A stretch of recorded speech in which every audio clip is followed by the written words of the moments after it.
이용하 그레이통쌤과 함께하는 생명과학원 33강 물질순환과 에너지 흐름입니다. 생산자인 식물군집을 중심으로 물질의 생산과 소비를 먼저 살펴보도록 하겠습니다. 생산자는 태양에너지를 이용하여 광합성을 통해 유기물을 만들어내는데 이를 물질 생산이라고 합니다. 생산자가 일정 기간 동안에 광합성을 통해 합성한 유기물의 총량을 총생산량이라고 합니다. 생산자가 이 유기물을 이용하여 생명활동을 위해 세포 호흡을 하죠. 이렇게 총생산량에서 호흡량을 제외한 유기물의 양을 순생산량이라고 합니다. 아래 그래프와 같이 총생산량에서 호흡량이 차지한 부분을 빼면 순생산량이 남습니다. 순생산량은 피식량, 고사량, 낙엽량, 생장량을 합친 값인데요. 식물이 환경 변화나 질병에 의해 그 기능을 잃어버리고 말라 죽을 수 있습니다. 이러한 유기물의 양을 고사량이라고 하고, 환경 변화에 의해 잎이 떨어지는 낙엽이 만들어질 수 있죠. 이 낙엽으로 빠져나가는 유기물의 양을 낙엽량이라고 합니다. 식물이 잃어버리는 유기물의 양이죠.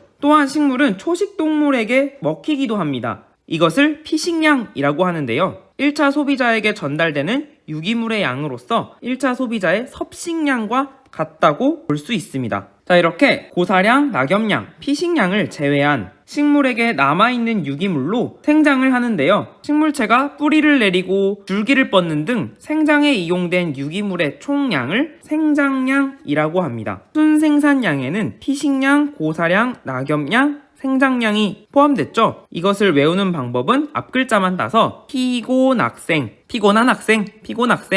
이렇게 외우시면 잘 외워집니다. 살아있는 식물군집에 존재하는 유기물의 총량을 생체량 또는 생물량이라고 하는데요. 생물체에 남아있는 유기물의 양을 생장량이라고 하였으므로 식물이 살아있는 기간 동안에 누적된 생장량을 생체량이라고 한다는 것, 이 개념들을 여러분이 알아두시기 바랍니다. 식물군집에서 유기물을 생산하고 소비하는 물질들은 생태계를 순환하는데요. 중요한 원소인 탄소의 순환을 살펴보도록 하겠습니다. 탄소는 대기에서 주로 이산화탄소로 존재하고 물속에서는 탄산수소 이온 형태로 존재하는데요. 대기의 CO2와 HCO3-는 생산자의 광합성을 통해 포도당과 같은 유기물로 합성됩니다. 유기물 중 일부는 워기사슬을 따라 생산자에서 소비자로 이동하고, 생산자의 사체, 소비자의 사체나 배설물은 분해자에게 이동하여 무기물로 다시 분해됩니다. 생물적 요인에 해당되는 생산자, 소비자,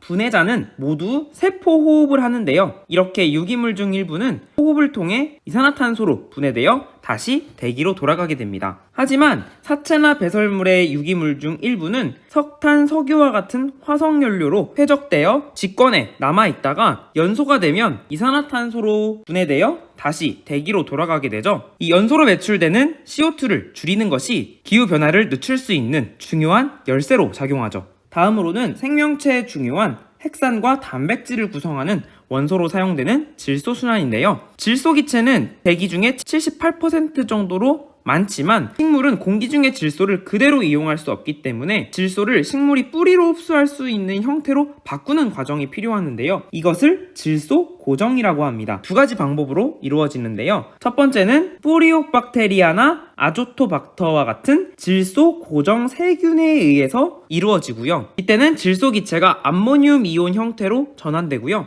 번개로 인해 공중 방전이 일어나면 질소와 산소가 반응하여 질산이온 형태가 되고, 이것이 빗물에 녹아내리면 식물이 뿌리로 흡수하여 사용할 수 있습니다. 또한 토양 속 질산화세균이 암모늄 이온을 질산이온으로 전환하는 질산화 작용도 하고요. 식물은 이렇게 암모늄 이온이나 질산이온을 뿌리로 흡수하여 세포에 필요한 단백질이나 핵산을 합성하는 질소 동화작용을 하게 됩니다. 소비자와 분해자는 생산자가 합성한 질소 화합물을 먹고, 그리고 사체 형태로 제공받고요. 이렇게 질소를 생물이 이용할 수 있는 형태로 바꾸다 보니 공기 중의 질소가 점점 줄어들 수 있는데요. 토양 속의 질산이온을 다시 질소 기체로 돌려보내는 탈질산화 작용을 하는 세균이 탈질산화 세균입니다. 이 세균에 의해 질소 기체로 전환되어 공기 중으로 돌아갈 수 있습니다. 질소 순환 과정을 잘 알아두시기 바랍니다. 지금까지 생태계 내에서 물질 순환을 살펴봤는데요. 에너지는 순환하지 않고 한 방향으로만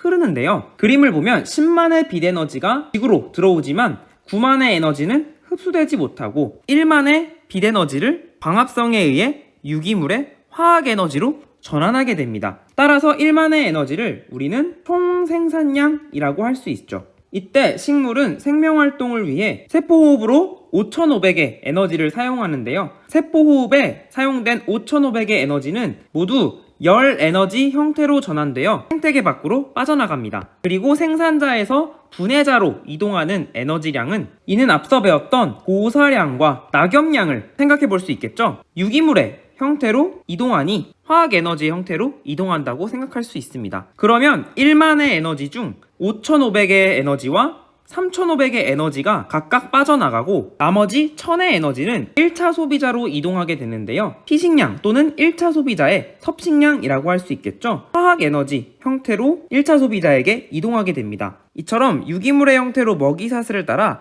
상위 영양 단계로 에너지가 이동하고요. 상위 영양 단계로 갈수록 각 영양 단계의 생물이 사용할 수 있는 에너지의 양은 감소하죠. 3번과 4번에서는 유기물에 저장된 화학 에너지 중 일부는 세포 호흡을 통해 생명활동을 유지하는 데 사용되고 열 에너지로 전환되는 이야기, 마찬가지로 분해자의 세포 호흡에 의해 열 에너지로 전환되어 생태 밖으로 방출되는 에너지량을 이야기하고 있습니다. 그렇다면 생태계 내에서 세포 호흡을 통해 생태계 밖으로 방출되는 열 에너지의 양을 계산해보면 처음 들어왔던 총 생산량의 에너지인 1만이 되는 것을 알 수 있습니다. 즉, 빛 에너지가 광합성을 통해 화학 에너지로 전환되고 열 에너지로 전환되어 최종 생태계 밖으로 빠져나간다. 이 때문에 생태계가 유지되려면 생태계로 에너지가 계속 유입되어야 한다는 것을 알 수 있습니다. 마지막으로 에너지 효율과 생태 피라미드를 살펴보면요. 에너지의 효율을 구할 때는 전 영양 단계가 보유한 에너지량 분의 현 영양 단계가 보유한 에너지량 곱하기 100으로 구한다는 것을 기억하시고요. 일반적으로 상위 영양 단계로 갈수록 에너지 효율이 증가하는데 생태계에 따라 다르게 나타나기 때문에 주어진 자료를 잘 해석해야 합니다. 생태 피라미드는 먹이사슬에서 각 영양 단계에 속하는 생물의 개체수, 생물량, 에너지량 등을 하위 영양 단계 생산자로부터 쌓아 올리면 이렇게 피라미드 형태가 되는데요. 이를 생태 피라미드라고 부릅니다. 에너지 효율을 생태 피라미드를 이용해 구하면 2차 소비자의 에너지 효율을 구할 때는 전 영양 단계가 보유하고 있는 에너지량, 1차 소비자의 에너지량인 26.8을 분모해 현 영양 단계, 즉 2차 소비자가 보유하고 있는 에너지량 곱하기 100을 하면 2차 소비자의 에너지 효율을 구할 수 있다는 것 여러분이 문제에서 적용해 보시기 바랍니다. 다음 시간에는 방영구법과 생물 다양성에 대해 공부해 보도록 하겠습니다. 구독과 알림 설정, 복습까지 챙기세요. 지금까지 그레이트 홍쌤이었습니다. 홍빠!